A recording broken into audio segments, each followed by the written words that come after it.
Pisfedt!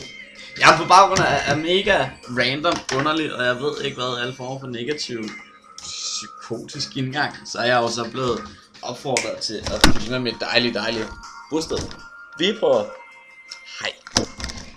Min computer plejer at stå der. Det kan den sgu stadigvæk, fordi man har lige kastet det værste ned på gulvet. Der rundt omkring. Så der ligesom er plads til det væsentligste, ikke? Så har vi dernæst... Jeg ved ikke hvad. Vi har en pengepunkt. Vi har noget... I dækning. Der kommer en bille. Det gør der sgu. Det er det der sker. Der er simpelthen gang i den her i næven, som det kan ses. Vi er under bildangreb i øjeblikket, og det skal jeg ikke være bleg for at lægge værelse til, at vi kan få spredt denne nyhed. Vi har naturligvis her. Jamen, vi kan da lige tage den en gang. Der er jo 2 stykker. Derudover så er der nogle gamle keminoter. Det kan sgu godt være, hvis vi går på kompromis, så er det nok forhåbentlig for andet semester. Men tvivl skal ikke komme til skyld. Lad os sige første for helvede. Der ligger et par DVD'er. Dem har jeg set for nylig.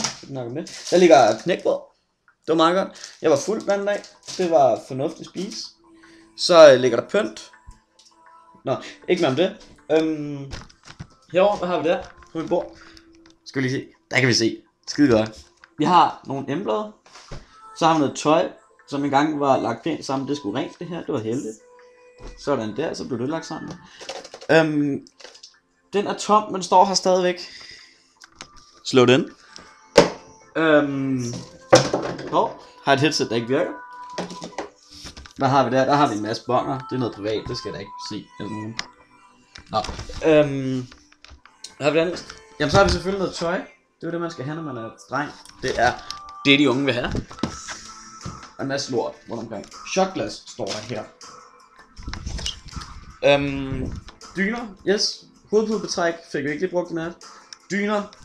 Den har jeg sgu ikke rigtig fået pakket endnu, du. Så mere gøjl. Det mangler vi også lige på pakket en gang. Her ligger noget task for noget en gang var i næste år. Og spisebordet, hvad har vi her? Der har vi selvfølgelig lige, hvad man skal have, når man vågner. Det er altid godt. Så har vi da nogle briller, det var det. Kniv. Altid smart, hvis man vågner, og man lige skal fange drømmen. Haps, så blev den væk. Så døde det.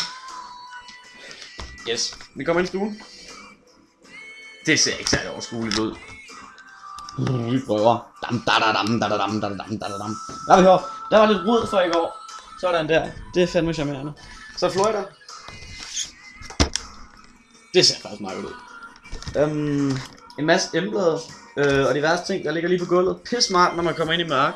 Og man lige tænker, nu skal jeg i seng, jeg er lidt fuld. Så kan man ved hjælp af det her fantastiske klenodie undgå at bevæge sig hele vejen ind i seng. Man kan i stedet falde over det og bare lægge sig til at sove i stuen. Det er meget sjovt. Så har vi vaskepulver. Meget praktisk at have sådan, hvis nu man vasker kartofler. Kan jeg vide, hvornår de udløb? Nå, det magter jeg ikke at tjekke lige nu i hvert fald. Jeg ved ikke hvad. Ja, så har vi herovre på sofaen nogle advokater, åbenbart 2 styk. Jo, de er gode nok endnu. En masse lort. Mere lort. Jeg tror jeg stopper den her.